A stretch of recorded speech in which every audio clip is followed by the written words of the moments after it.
사무엘하 15장 25절과 26절 말씀 함께 봉독하겠습니다. 시작. 왕이 사독에게 이르되 보라, 하나님의 괴를 성읍으로 도로 내어가라. 만일 내가 여호와 앞에서 은혜를 입으면 도로 나를 인도하사 내게 그 괴와 그 계신 데를 보이시리라. 그러나 이와 같이 말씀하시기를 내가 너희를 기뻐하지 아니한다 하시면 종이 여기 있사오니 선이 여치는 대로 내게 행하시옵소서 하리라. 아멘. 기타 좀 끌까요? 말하면 되겠다. 안녕하세요. 안녕하세요. 오늘은 압살롬을 대하는 다윗의 자세라는 제목으로 지난주 이야기와 좀 이어서 말씀을 나눠보도록 하겠습니다. 본문은 이 문맥 전체여서 좀 읽어와 달라고 말씀을 드렸는데 읽어보셨는지 모르겠습니다. 여러분 어느 정도는 본문을 읽으셨다고 생각을 하고 오늘 설교를 한번 해보도록 하겠습니다. 압살롬을 대하는 다윗의 자세. 압살롬이 반역했을 때 다윗이 어땠을까요? 압살롬이 다윗에게 얘기합니다. 헤브론에 가서 제가 예배를 좀 드리고 싶습니다, 아버지. 왜냐하면 제가 암논을 죽이고 쫓겨나 있을 때 하나님께 서약을 했습니다. 저를 돌려보내주시면 제가 하나님께 제사를 드리고 싶다라고 서약을 했습니다. 그러니까 하나님과의 약속을 지키고 싶습니다, 아버지. 라고 다윗에게 얘기했어요. 다윗의 약점은 뭐예요? 다윗은 신앙 얘기하면 사람이 약간 약해지거든. 그래? 그럼 가라.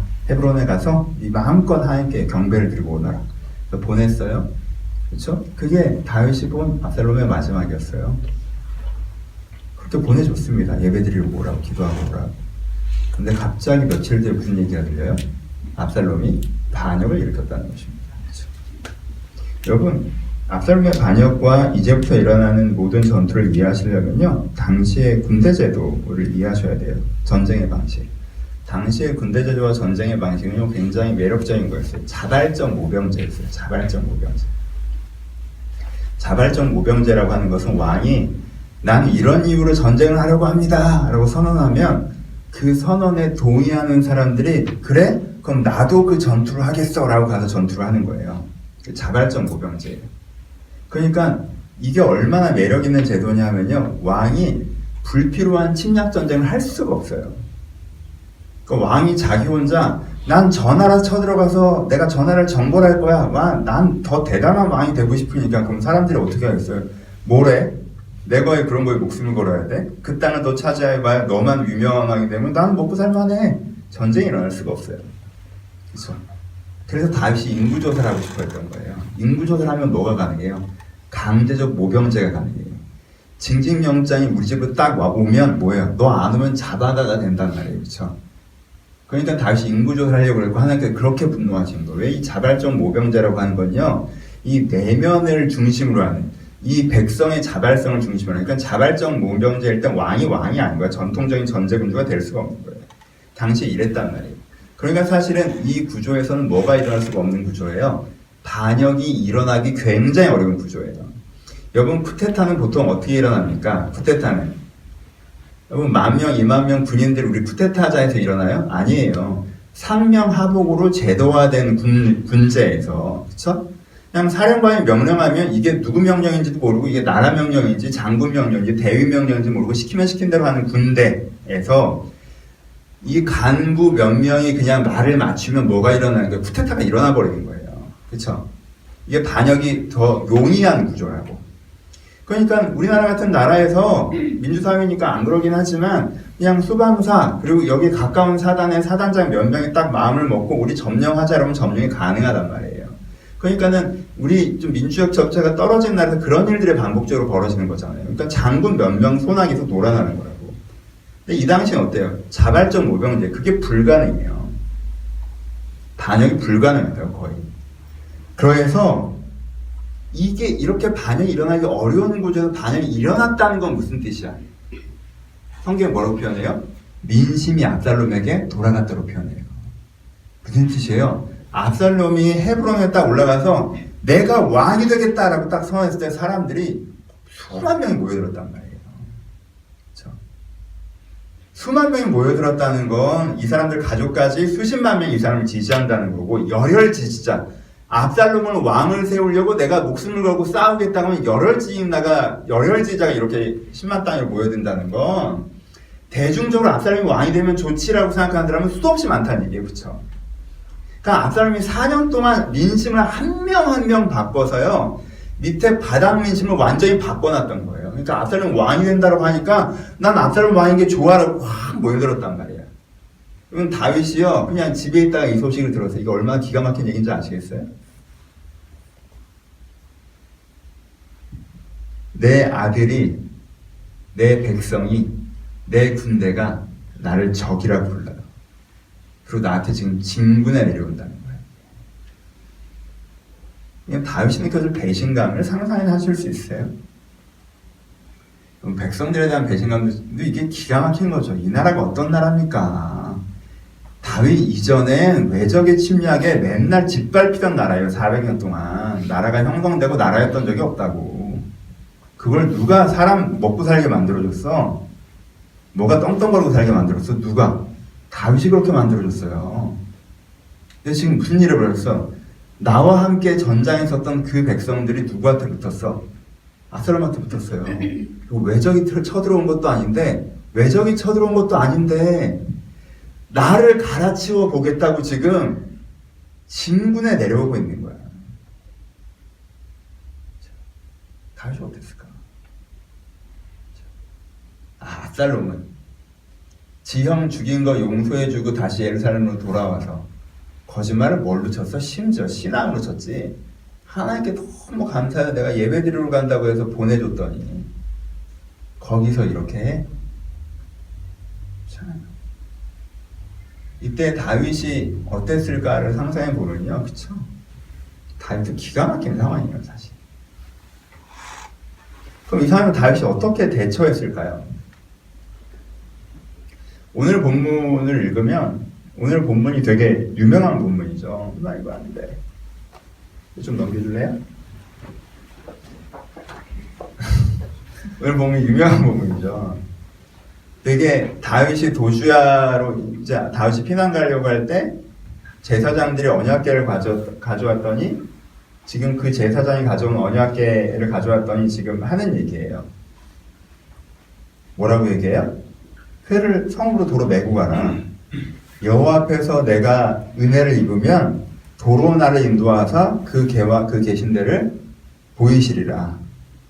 그러나 그와 같이 말씀하시기를 내가 너를 기뻐하지 아니한다 하시면 종이 여기 있사오니 선하신 대로 선히 여기시는 대로 내게 행하시옵소서 하리라. 라고 얘기해요. 이게 이 장면에서 제일 유명한 구절이죠. 지금 기가 막힌 반역이 일어났는데 내 백성과 내 아들이 나를 적이라고 규정하고 지금 진군을 내려오는데 다윗이 뭐라고 해요? 여호와 앞에서 은혜를 입어서 나를 인도하사 다시 나를 왕으로 회복시키시면 그렇게 하겠다.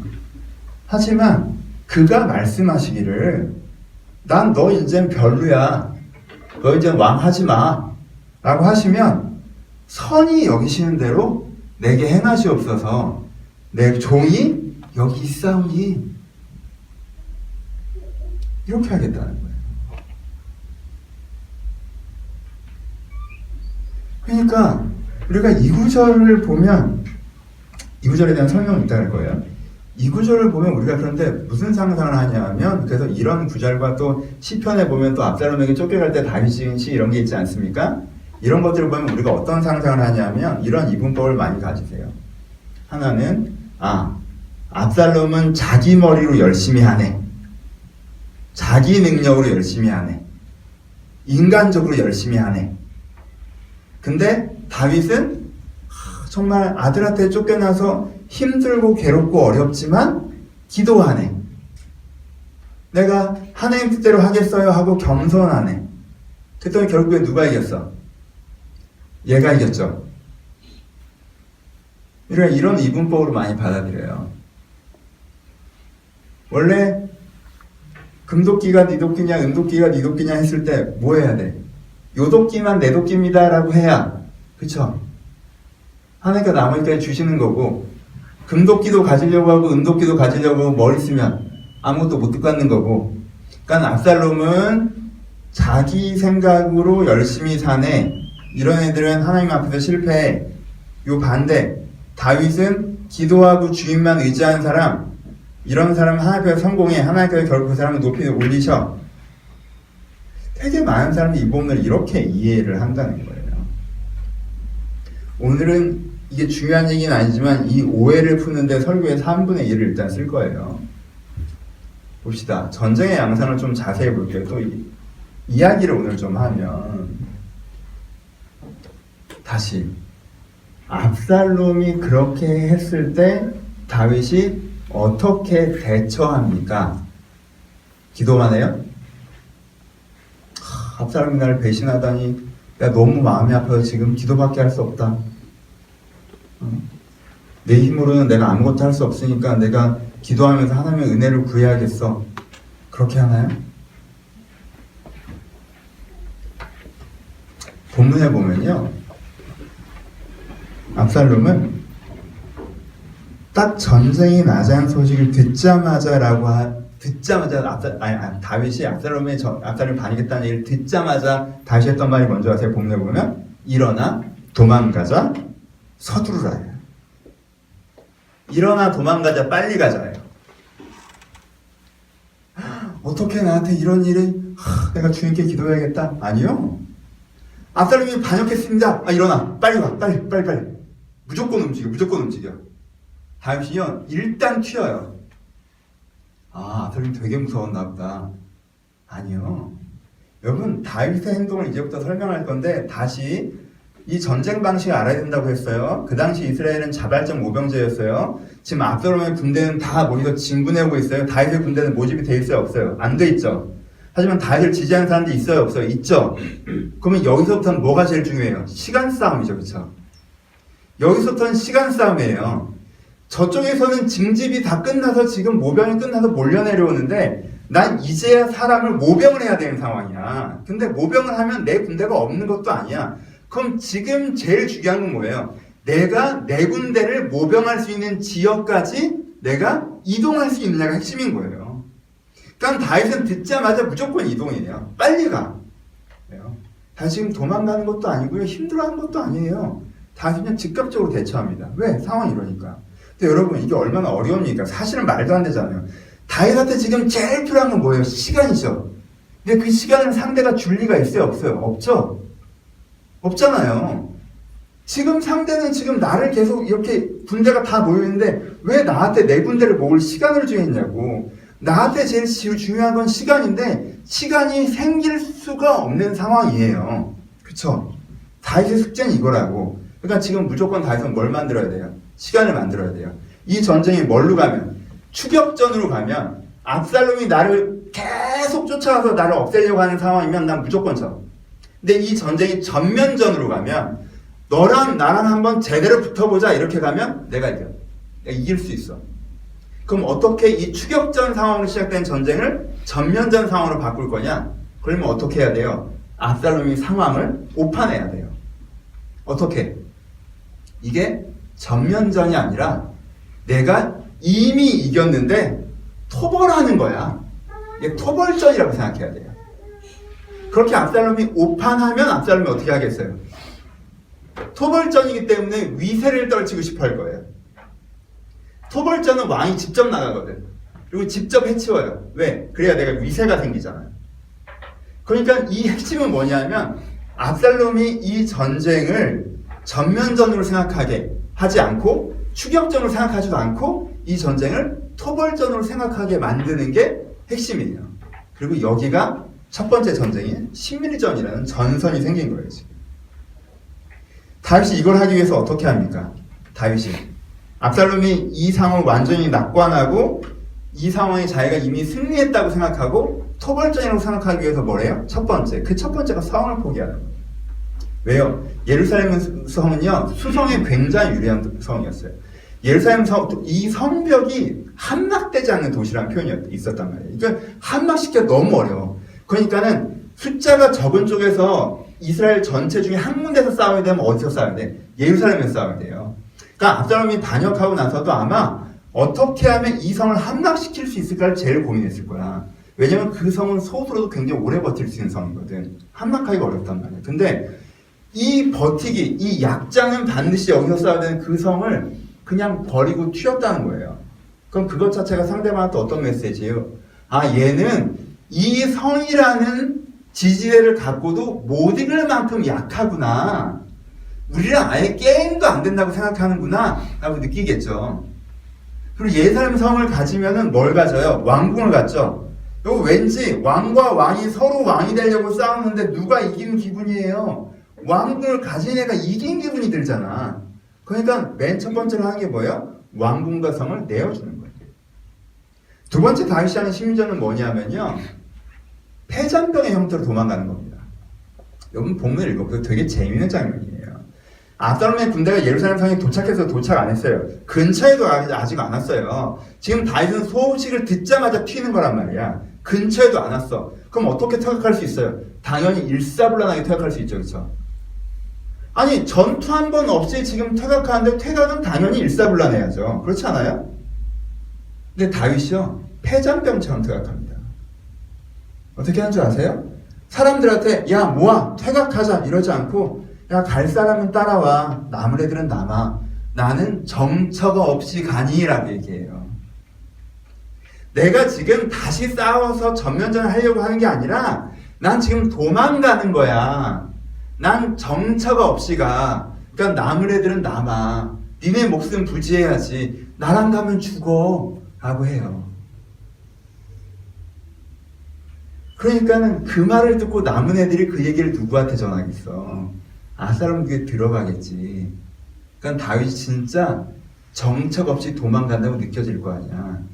어느 정도로 하는 줄 아세요? 다윗이 했던 제일 큰 퍼포먼스는 뭐냐면요, 이건 두 가지 의미가 있는데 나중에 또 한번 얘기하겠지만, 다시 도망가면서 감람산이라고 이 예루살렘 뒷산이 있어요. 유명한 산이란 말이야.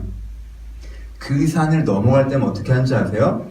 맨발로 머리를 풀고 울면서 산을 넘어갑니다. 그러니까 그 장면만 보면 무슨 느낌이야? 압살롬한테 전투를 하다가 대패해서 지금 몇 명 살아서 도망가는 것처럼 거길 넘어가요. 굳이 왜? 한 번도 안 졌잖아. 일사불란하게 생각할 수 있잖아. 말 다 있잖아. 지금 친위대는 몇천 명 있다고. 신발이 있어요.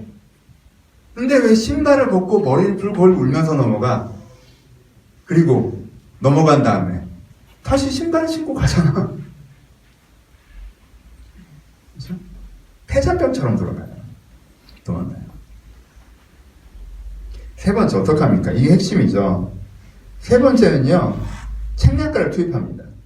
압살롬 옆에 있는 책략가는 지금 누구예요? 압살롬 옆에 있는 메인 책략가가 있는데, 이름 까먹었어. 아히도벨. 이 사람은 진짜 똑똑한 사람이거든요. 근데 이 사람이 압살롬한테 붙었어요. 근데 아히도벨은요, 이 정도의 심리전에 속을 애가 아니야. 내가 성 좀 그냥 준다고, 내가 도망자 행사하고 도망간다고 내 속을 간파해, 아히도벨은.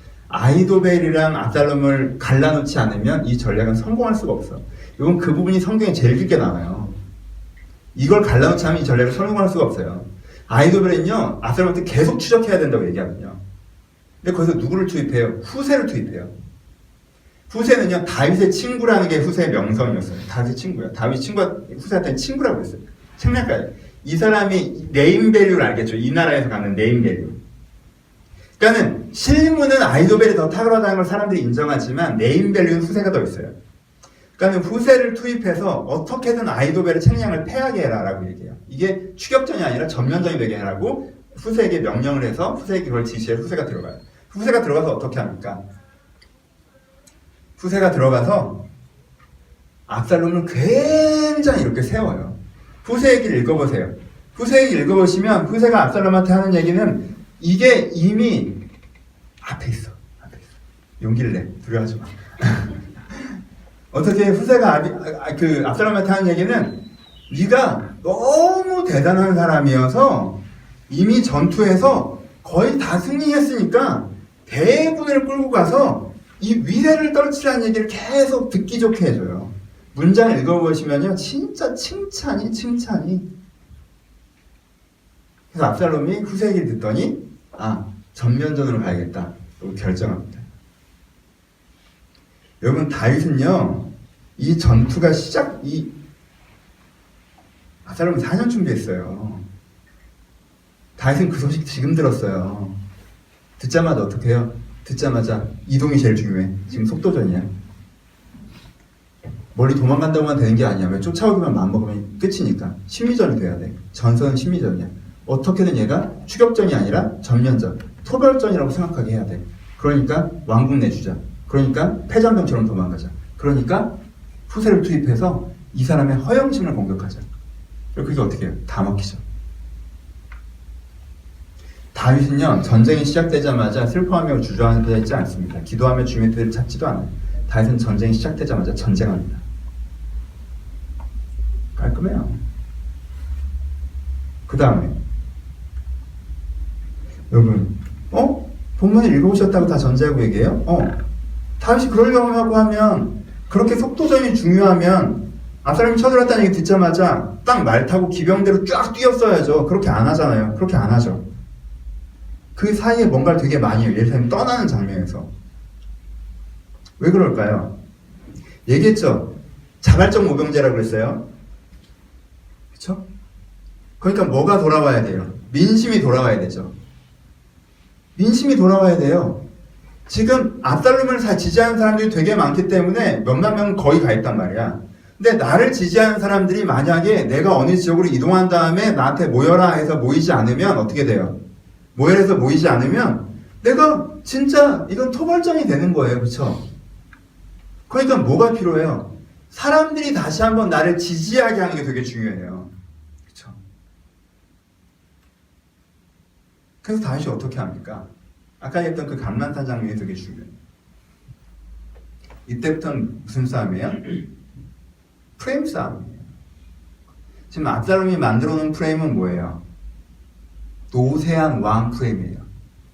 다윗이 예전엔 위대한 왕이었을지 모르겠지만 최근에 다윗은 예전의 다윗이 아니야.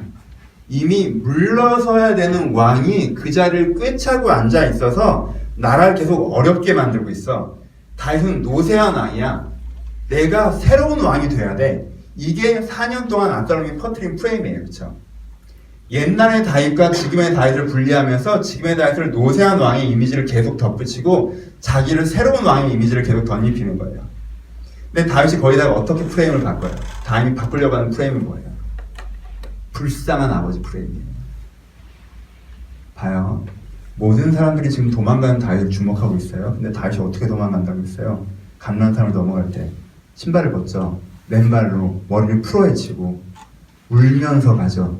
이 소문이 얼마나 빨리 퍼질까? 그럼 지금 온 나라가 제일 관심 있는 장면이 이 장면이에요. 근데 이 소문이 얼마나 빨리 퍼지겠냐고. 다윗은요, 소문이 어떻게 퍼져야 되는지 정확한 헤드라인을 그어주는 거예요. 소문이 어떻게 퍼져요? 압살롬이 반역했고 다윗이 맨발로 눈물을 흘리며 도망갔다. 이게 헤드라인이라고. 이 소문이 퍼졌어. 이 소문을 들어. 여러분들 어떤 기분일 것 같아요? 모든 사람들의 마음에 죄책감을 심어줍니다. 왜? 우리가 그래도 이만큼 사는 게 누구 때문이야? 다윗 때문이지. 그런데 그 다윗이 이렇게 쫓겨나는 건 아니지. 그렇잖아. 아니, 압살롬의 왕이 되는 거 오케이. 근데 그래도 다윗이 이렇게 쫓겨나는 거 아니지. 여러분, 이건요, 이 문장으로 소문이 나잖아요? 그러면 사람들한테 어떻게 강의되냐면 압살롬이 신발 벗기고 머리 풀어헤쳐서 집어던진 것처럼 느껴져요. 압살롬은 근처에도 안 왔는데. 그러면 사람들이 느껴지기엔 그렇게 느껴진다고. 그러니까 사람들의 마음이 어떻게 돼요? 다윗한테 미안하죠. 불쌍하죠. 그리고 어떤 생각이 들어요? 아니, 그래도 늙은 아버지를 저렇게 쫓아내는 아들이 어딨어? 아주 그냥 배은망덕한 놈이네. 아주 냉정한 애네. 아버지한테 저런 늙은 아버지를 저렇게 쫓아내는 냉정한 왕이 좋은 왕일까? 그 자체가 압살롬에 대한 의구심을 만들어요. 그리고 다윗과 함께 전장에 섰던 사람들, 여러분 얼마나 많은 사람들이 다윗과 함께 싸웠었겠어요? 그렇죠? 내가 다윗과 함께 전장에 서서 어떤 전쟁을 치렀는데 그 왕이 지금 이렇게 맨발로 쫓겨났다고? 나 가만히 있지 않겠다. 다 칼을 들고 창을 들고 칼을 차고 이제 다윗이 모이라고 하는 곳을 모여들고 있는 거죠. 왜냐하면 다윗이 어디로 모이라고 전령은 이미 다 쐈어요. 자기가 도망갈 때 전령을 이미 전국으로 쐈다고. 날 위해서 싸울 자는 여기로 모이라고. 그 소식을 들으니까 그 두 가지 소식을 동시에 들을 때 맨발로 쫓겨난 다윗이 날 위해서 싸워줄 자는 여기로 오래. 나라도 가겠다. 자, 요즘에 무슨 그냥 별것도 아닌 것 같고 막 가는데 사방이 모여있잖아 요즘에. 응? 가겠다. 다윗 지키러. 그러니까 쫙 모이는 거야 지금. 이건 다윗이 그러면서 어떻게 해요? 계속 사람들이 보는 데선 시므이가 욕하니까 뭐라고 해요? 다윗 옆에 지금 군대들 쫙 있거든요. 욕하니까 놔두라. 하나님이 저가 나를 저주하게 하시나 보다. 이 소문도 퍼지면 어때? 다윗이 불쌍하잖아. 언약궤가 와. 도로 가져가라. 여러분 언약궤 절대 못 들고 가요. 이거 들고 가잖아요. 그러면은 압살롬한테 그대로 해보자는 메시지예요. 그건 정치적으로도 절대 들고 갈 수 있는 상황이 아니야. 놔둬라. 하나님께서 다시 포기하시면 포기하겠다. 최대한 불쌍하게. 인심이 돌아서죠. 이 노세한 왕이 프레임에서 어디로? 불쌍한 아버지의 프레임으로. 세 번째.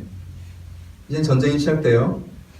여러분, 이게 심리전 추격전인데 이제 전쟁이 시작되는데 다윗은 제대로 군제 갖춰놓고 싸우면요 누구도 이길 수 없는 상대였어요. 이걸 누가 증명하냐면요 아히도벨이 증명해요. 아히도벨이 압살롬한테 꼭 지금 추적해야 된다고 미친듯이 건의해요. 근데 압살롬이 후세 말 듣고 나 지금 추격 안 해. 전면전 할 거야 라고 딱 압살롬이 결정하니까 아히도벨이 어떻게 하는지 본문에서 보셨죠? 왜 다 안 본 표정으로 얘기를 해. 표정을 좀 바꿔봐. 보셨죠? 읽어보셨죠? 네. 어떻게 해요 아히도벨이? 자기 신변 정리하고요 고향집 내려서 목매달아 죽어버려요. 자살합니다. 무슨 뜻이에요? 아까 다윗이 아히도벨을 인정했죠. 아히도벨은 미친듯이 똑똑한 애야. 걔는 절대 나한테 안 속을 거야 그랬죠. 근데 그 아히도벨이 다윗을 인정해요. 다윗과 전면전 붙어선 절대 못 이겨. 다윗을 죽일 수 있는 유일한 방법은 기습밖에 없었어. 근데 그 기회가 지나간 거야. 하고 이 전투를 시작하지도 않고 압살롬은 와 우리가 가서 토벌할 거야 이러고 있는데 아히도벨은 가서 자살해버립니다. 왜? 이 전투는 끝났거든요. 그만큼 전면전을 하면요 다윗을 이길 사람이 없었어요. 전면전이 어떻게 진행되지 아십니까? 여러분 전투 자체는요 전력 자체는 압살롬이 여전히 더 많았어요. 압살롬 군대가 훨씬 더 컸어요. 다윗 군대 숫자가 작았어요. 다윗이 군대를 딱 모으자마자 세 가지를 합니다. 첫 번째, 군대를 경량화시켜요. 헤드를 3명을 만들어요. 총사령관을 안 세우고요. 사령관을 3명을 시켜서 완전 부대를 3개로 나눠서 편성해요. 그 밑에 천부장이랑 백부장을 되게 정확하게 세워요. 그러니까 부대를 경량화시켜요. 그러니까 가볍게 잘 움직일 수 있게 부대를 3개를 만들어요. 그리고 전투를 어디서 하냐면 숲에서 전투를 하라고 지시해요. 그리고 세 번째, 자기는 전장에 안 나갑니다. 처음에 나갈 것처럼 이렇게 퍼포먼스는 하는데 내가 보기엔 처음부터 나갈 만 없어요. 자기는 안 나가요. 전투가 어떻게 진행됩니까? 여러분 그 당시에 전쟁을 이해하셔야 되는데요. 그 당시에 대군을 가지고 이렇게 쫙 이렇게 전투를 하잖아요. 그럼 전투를 무조건 어디서 해요? 영화 보셨죠? 무조건 평지에서 해요. 왜? 왜 무조건 평지에서 합니까? 대군을 갖고 전투하는 데서 제일 중요한 건 전략 전술을 쓰려면요 명령체계가 돼야 돼요. 제일 가운데 있는 장군기, 이 왕의 깃발, 이 왕의 군대가 나머지 이 10만 명을 통솔할 수 있어야 된다. 그래야지 전투란 거잖아.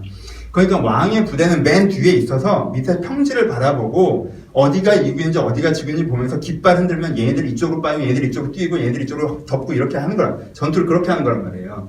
그러니까 언덕 위에 왕의 군대가 있고 나머지 실무 군대가 이렇게 뛰쳐나가면 평지에서 서로 싸우는 게 그 당시 전투야. 그러니까 그 당시에 명령체계를 뭘로 전달해요? 깃발과 나팔로 전달합니다. 그쵸? 그러니까 무조건 평지에서 싸우는 거예요. 대부분 10만 정도 되는 병력을 갖고 오면 무조건 평지에서 싸워요. 숲에서 절대 안 싸웁니다. 숲에서 싸우면 어떻게 돼? 명령체계가 붕괴돼요. 깃발이 보이나? 안 보이지. 나팔 소리가 들려요? 들리지만 이게 어느 방향에서 나팔이 들리는 건지 또 누가 분지 알 게 뭡니까? 그러니까 숲으로 들어가는 순간 명령체계가 완전히 붕괴돼 버린다고. 그러니까 대군대는요 숲으로 안 들어가요. 대군대가 숲으로 들어가는 경우는 딱 하나예요. 어떤 때? 상대방 군도 명령체계가 붕괴돼서 도망가는 중일 때에만 대군이 숲으로 들어가요. 그쵸? 이건 토벌이니까. 그때는 우리 쪽도 명체가 잠깐 붕괴돼도 상관이 없는 거야. 왜냐면 저쪽 이미 붕괴됐으니까. 이건 토벌전이니까, 그쵸? 잡으러 들어가는 거란 말이야. 이때만 들어가요. 봐요. 다윗 군대는 애초에 세 개였죠. 애초에. 총사령관이 없었어요. 근데 처음엔 세 군대가 모여서 싸운 것처럼 평지에서 전투를 걸어요. 평지에서 전투를 걷는데 압살롬 쪽에 군대가 더 많죠. 그럼 다윗 군대가 조금 싸우는 척 하다가 지는 것처럼 숲으로 들어가는데 세 대로 나눠져서 도망가요. 그럼 반대쪽에서 볼 때는 어떻게 돼요? 얘네들이 지금 지휘체계가 붕괴돼서 흩어지는 걸로 보이죠. 가운데 쪽, 왼쪽, 오른쪽 이렇게 들어가면 지휘체계가 붕괴된 걸로 보인다고. 그러니까 어떻게 하는 거야? 우리 쪽 지휘체계가 붕괴되는 거에 상관없이 와 잡으러 가자 하고 진입하죠. 숲에. 진입하는 순간 지옥이 시작되는 거지. 왜? 저쪽 지휘체계는 붕괴되지 않았거든. 애초에 경량한 군대였단 말이에요. 그리고 저 사람들은 숲으로 싸우기를 결정하고 있는 사람들이야. 다윗 군대는. 성경에는요. 칼에 죽은 사람보다 숲에 죽은 사람이 더 많았다는 거 기록되어 있어요. 여러분 칼에 죽은 사람은 숲에 죽은 사람이 더 많았다는 얘기가 뭐예요? 누가 숲에 죽어요. 여러분 장정이고 군인인데 거기에 수많은 함정들이 있었다는 얘기죠. 수많은 지형지물을 이용한 공격들이 있었다는 거예요. 그러니까 막 쫓아가는데 밑에서 푹푹 빠지고 지나가는데 위에서 뭐 떨어지고 해서 어영부영해서 우리만 남았더니 갑자기 얘네들 치고 빠지는데 얘네들 완전 준비가 돼 있는 상태예요. 싸우지 못하고 다들. 다윗이 숲에서 싸우지 아세요? 이게 내전이기 때문에. 여러분 내전은요. 전투를 승리하는 게 중요한 게 아니라 왕을 잡는 게 중요한 거예요. 왜? 그 왕을 세우려고 하는 전쟁이지 땅을 지키려고 하는 전쟁이 아니거든. 여러분 국가 간의 전쟁은요. 왕이 죽어도 나머지 백성이 그 땅을 지키고 싸울 수 있습니다. 근데요. 내전은요. 왕이 죽으면 전쟁 끝이에요. 그리고 상대방 백성도 내 백성이기 때문에 많이 죽으면 안 되거든요. 여러분 평지 전투에서는요. 왕만 떨어뜨리는 게 불가능해요. 왜요? 왕의 진영은 아까 얘기했죠. 평지 위 언덕 위 뒤쪽에 있단 말이야. 앞쪽에 군대가 있는 거야. 쳐들어와. 그러면 내가 졌잖아요. 그럼 패퇴하고 도망가요. 그러면 뒤에 있는 패장병들 뒤를 카바쳐준다고. 그러니까 왕은 절대 무조건 도망갈 수 있어요. 평지 전투에서. 절대 안 잡혀요. 근데 숲에서는 명령체계가 무너졌잖아. 압살롬이 어떻게 됩니까? 어느 시점에서 압살롬이 혼자 있어요. 지금 혼자 나귀 타고 도망가다가 나무에 머리를 걸려서 잡혀요. 그러니까 애초에 다윗은 이 군대를 이 전쟁에 참여도 안 해요. 왜? 어영부영하다가 자기도 만약 혼자 나면 큰일 나니까 자기는 들어가지도 않고 자기 부대원대로 그렇게 하는 거예요. 그래서 압살롬이 잡힙니다. 전투가 이렇게 진행돼요. 여러분 엄청 별로 안 중요한 얘기를 엄청 길게 얘기했어. 너무 귀여워. 엄청 안 중요해. 그 얘기를 그렇게 길게 했을까?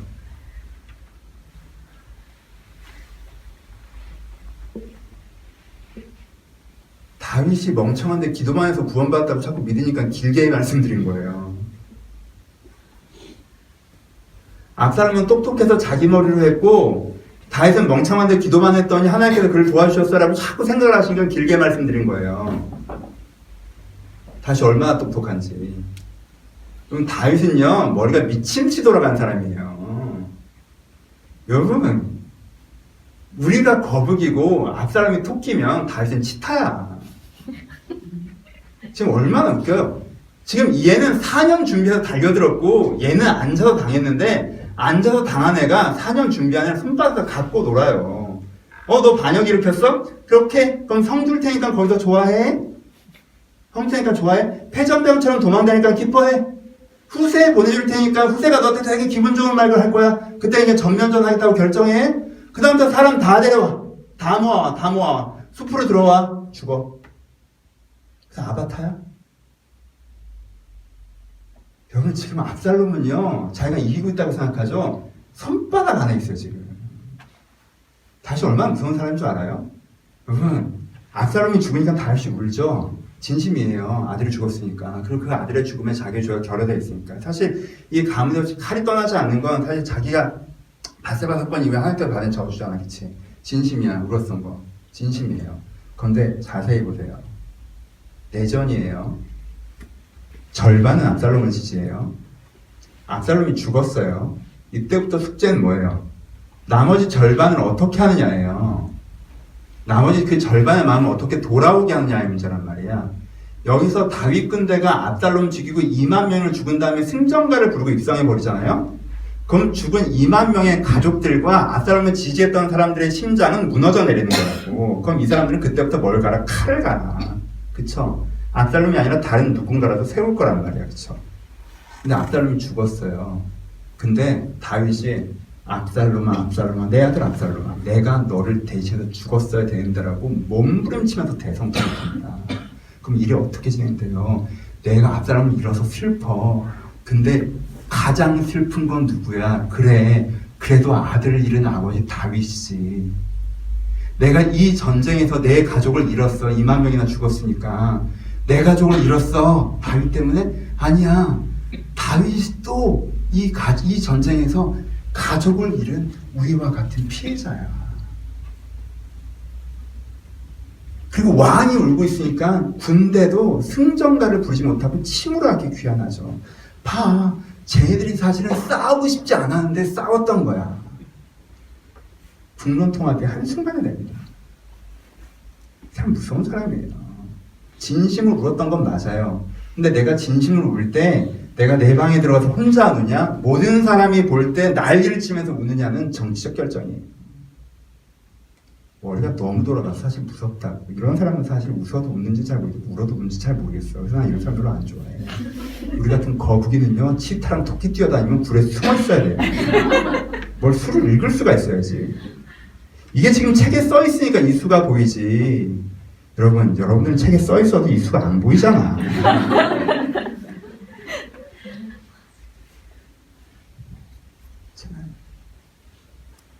그러니까 여러분, 거기서 벗어나세요.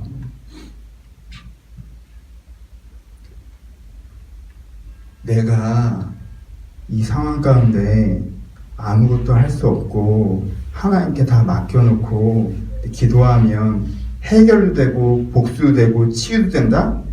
여러분, 이건 믿음을 가장한 게으름일 수도 있습니다. 다른 사람들이 미친 듯이 머리 써서 정말 최선을 다해서 달려들어서 문제가 터지자마자 이 일에 대응하고 응전하고 고민하고 대처하고 행동하는데, 나는 문제가 터지자마자 나 너무 마음이 상심되고 하나님께 기도해 봐야겠고 주님께서 내 편 들어주시면 다 해결될 거지 뭐, 하나님께 맡겨드리고. 그럼 다윗이 예루살렘에서 그랬으면요, 거기서 죽었어요. 여러분, 내가 하나님께 모든 걸 미루고 아무것도 하지 않는 게 믿음이라고 생각하는 건요, 믿음을 가장한 게으름일 수 있어요. 성경에 누구도 그렇게 하진 않습니다. 이 본문은 그런 본문이 아니에요. 그러니까 여러분들이 오래 갖고 있는 이 이분법을 버리세요. 지난주에 압살롬 설교를 하면 또 어떤 분들이 그렇게 생각해요. 그래, 압살롬이 머리 쓰고 뭐 그런 거 다 헛된 거야. 주님만 바라봐야지. 머리 쓰세요. 고민하세요. 하나님 어떻게 해줄 거라고 생각하지 마세요. 다윗도 그렇게 하지 않았어요. 우리 이 본문을 보면서 생각하셔야 되는 건 뭐냐면요, 이건 그냥 설교는 아니지만 이 본문을 굳이 보면서 행동적 적용을 하시려면요, 여러분 인생에 문제가 생기잖아요? 그럼 즉각적으로 응전하십시오. 다윗도 즉각적으로 응전했으니까. 문제 핵심을 파악하세요. 이게 추격전이에요, 정면전이에요? 여론전을 바꾸지 못해. 추격전이면 지고요, 정면전이면 이겨요. 여론을 바꾸지 못하면 지고요, 여론을 바꾸면 이겨요. 평지에선 지고요, 숲에선 이겨요. 다윗은요, 문제 핵심 그대로 다 파악돼요. 그렇죠? 그것이 되기 위한 실적인 계획을 세우세요. 이게 추격전이 되면 안 되는데, 그러고만 안 되는 건 이론가고, 추격전이 안 되기 위해서 어떻게 심리전을 펼쳐야 될지, 누구를 투입하고 뭘 포기해야 되고 내가 어떻게 행동해야 되는지 결정하세요. 다윗이요, 제가 보기엔 연기를 진짜 잘하는 사람이에요. 왜냐하면 옛날에 미친 척 했어요. 사람들이 다 믿었거든. 근데 지금도 머리 풀어헤치고 맨발 걷고 올라가는데 다들 불쌍했어. 퍼포먼스가 좋아.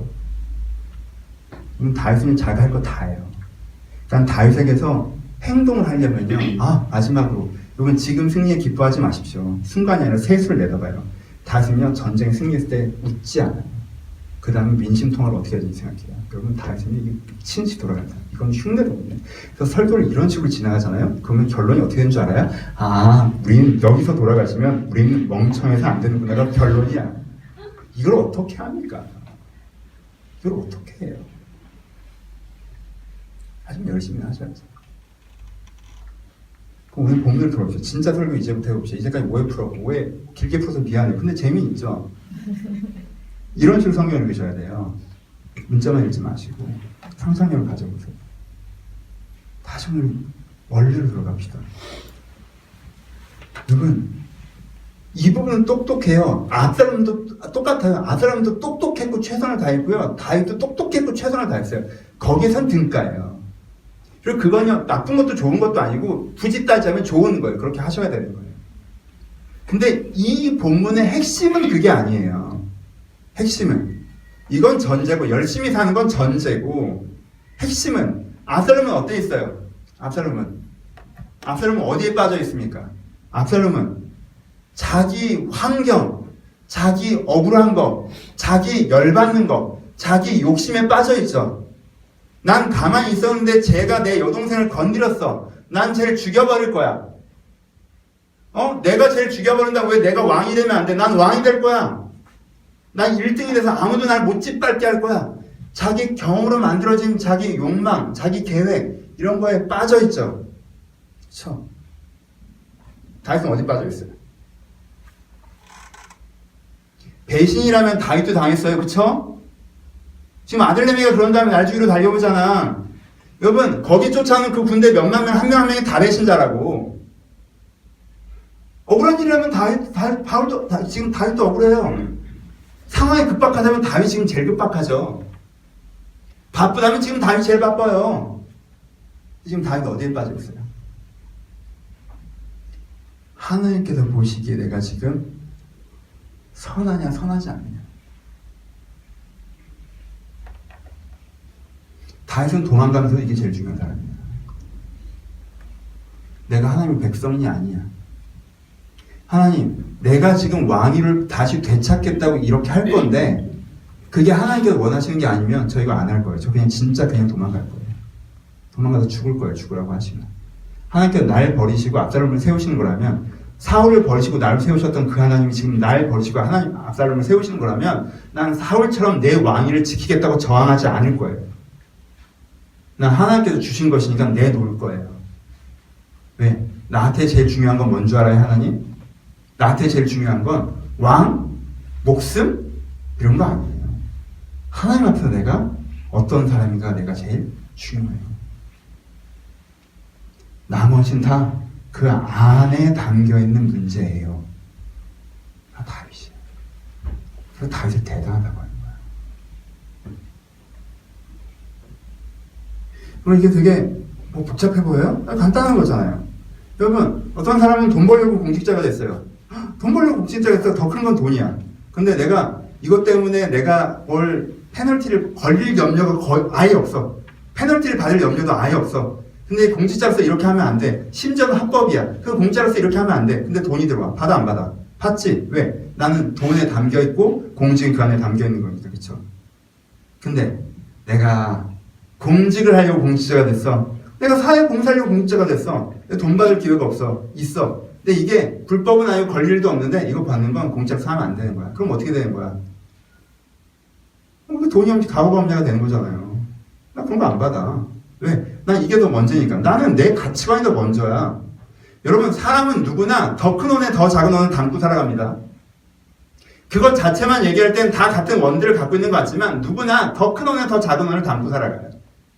그렇죠? 어떤 사람은 자기 욕망이라는 큰 원에 하나님을 담고 살아가고요.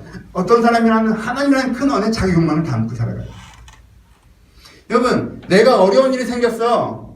압살롬이 날 쫓아와. 근데 내가 어떻게 해야 될지 모르겠네. 하나님, 이거 좀 대신 해결해 주세요. 나 하나님 대신 해결할 거 믿을게요. 하나님, 이거 꼭 해결해 줘야 돼요. 나 왕이 되돌려줘야 돼요. 나 절로 되돌아가고 싶어요. 이 사람은요, 자기 환경을 큰 하나님을 담고 있는 사람이에요. 다윗이랑 전혀 다른 사람이라고. 여러분, 그럴 거면 차라리 압살롬처럼 자기 일은 자기가 알아서 합시다.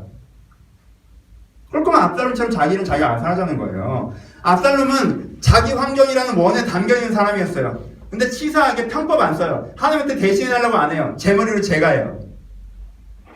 그렇잖아요. 이 사람도 욕심부려. 근데 그거를 제보로 하라고 그래. 내 욕심을 제보로 하라고 그래. 이 사람은 욕심부려. 내 욕심을 내가 하겠대. 차라리 이게 낫지 않아요? 다윗은요, 이쪽 사람이 얘기하는 게 아니라 다윗은 엉쪽 사람이에요. 욕심에 담겨있지 않고 하나님께 담겨있는 사람. 여러분, 여러분들을 설명하는 제일 큰 원이 뭐예요? 이 본문이 우리가 질문하는 건 이겁니다. 말씀 마칩니다. 결론은 잠깐 얘기하고 딴 얘기 되게 길게 했어요. 이쪽 부분이 그랬으면 좋겠습니다. 여러분 다시 한번 강조할게요.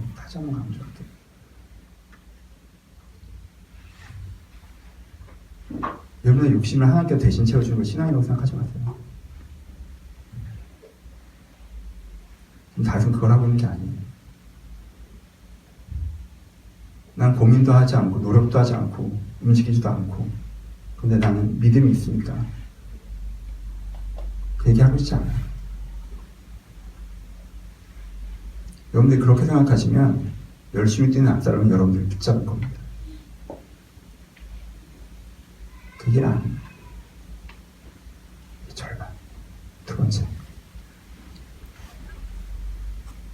어디에 담겨 계십니까? 어디에 담겨 계시나요? 여러분들을 설명하는 가장 큰 원인이 뭐예요?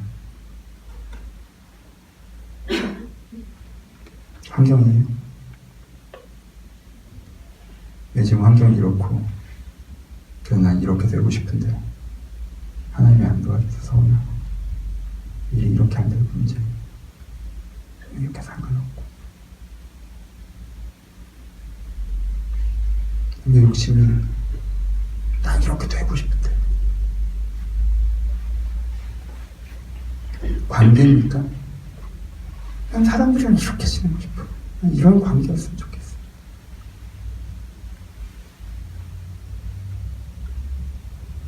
이 원인이 하나님인 건 상상이 잘 안 돼요? 난 하나님은 날 어떻게 보는 게 제일 중요해. 하나님이 나를 사랑하는 게 난 제일 중요해. 난 세상 사람이 아니라 하나님께, 야, 너처럼 사는 게 진짜 멋있는 거야 라고 얘기하는 게 난 제일 중요해. 세상 사람들이 보기엔 패배자여도 상관없어.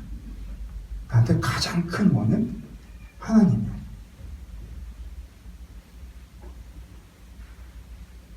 그럼 다윗은 그런 사람이었어요. 그럼 이걸 다른 데서도 하죠. 일상적으로 하잖아요. 요즘에 워라벨이 뭐예요? 난 돈이라는 원인이 작은 원이고 오늘 내가 원하는 거 하는 게 큰 원이야. 그렇죠? 근데 이 원을 긋고 있어요. 돈을 큰 원으로 하는 사람한테 워라벨을 큰 원으로 하는 사람은 좀 이상해 보이죠? 하지만 워라벨이 큰 원인 사람한테 그건 너무 당연한 거예요. 오늘을 잘 사는 게 큰 원이고 돈은 작은 원이야. 그럼 이거 하잖아요, 자연스럽게. 왜 근데 신앙에서 하나님이 큰 원이고 네 성공과 네 명예와 네가 원하는 환경은 작은 원으로 담으라는 걸, 그건 너무 막 믿음이 지나치게 좋은 것 같고 뭔가 그렇지 않아요.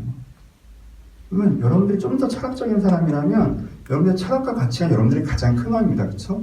사실은 돈이 큰 원이면서, 사실 환경이 큰 원이면서 그냥 이쁘게 자기가 멋있어 보이려고 막 철학적인 얘기 하는 사람들도 있죠. 그럼 그 사람의 인생을 보잖아요. 그럼 그 사람의 철학은 그 사람의 작은 원이라는 걸 알 수 있어요. 그냥 자기 포장지로 쓰는 거지.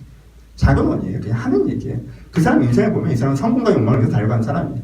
근데 진짜 반대인 사람이 있어요. 그 철학의 큰 원이 있고 그 안에 자기 성공과 욕망이 때때론 그것 때문에 좌절되더라도 그래서 작은 원으로 살아가는 사람이 있단 말이에요. 심지어 철학도 그래요. 근데 이건 심지어 신앙인데. 신앙이잖아요. 신앙인데 하나님이 가장 큰 원인 건 너무 자연스럽지 않아요? 너무 당연하지 않아요? 철학도 사실 철학이 가장 큰 원인데 왜 우리가 이거에 대해서 그건 뭔가 되게 불편한 거고 그건 내가 원하는 대로 안 해주는 거니까 뭔가 잘못된 거고 뭔가 저항감이 생기고.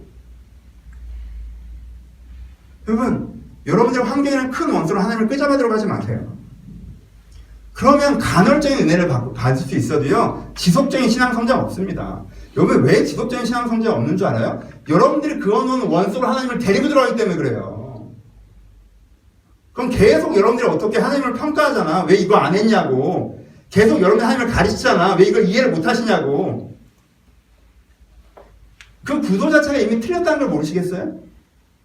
구도가 그렇게 짜졌다는 것 자체가 이미 틀린 거예요. 이 관계가 잘 맺혀지게. 왜? 하나님이 여러분 아래가 아니거든요. 내가 지시하고 내가 가르치는 구조가 생긴 것 자체가 여러분들이 그거는 원하는 하나님을 데리고 들어갔다는 얘기예요. 신앙은 그렇게 되는 건 아니에요. 큰 원으로 돌아가십시오.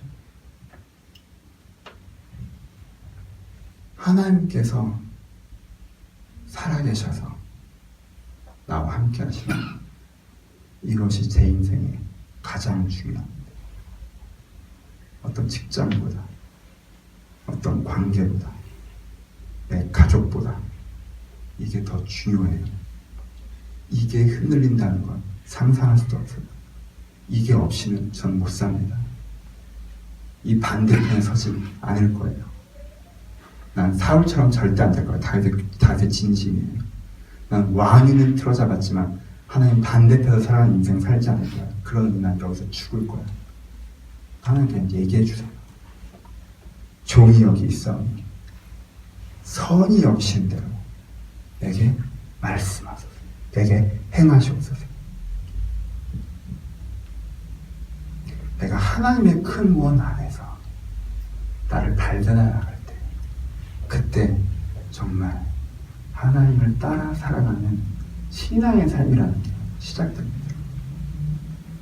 이 대전제를 다시 한번 기억하시고 결정하시고 그렇게 하나님 안에서 하나님의 기반 위에서 여러분의 신앙의 집을 세워나가시길 주님 이름으로 축원합니다.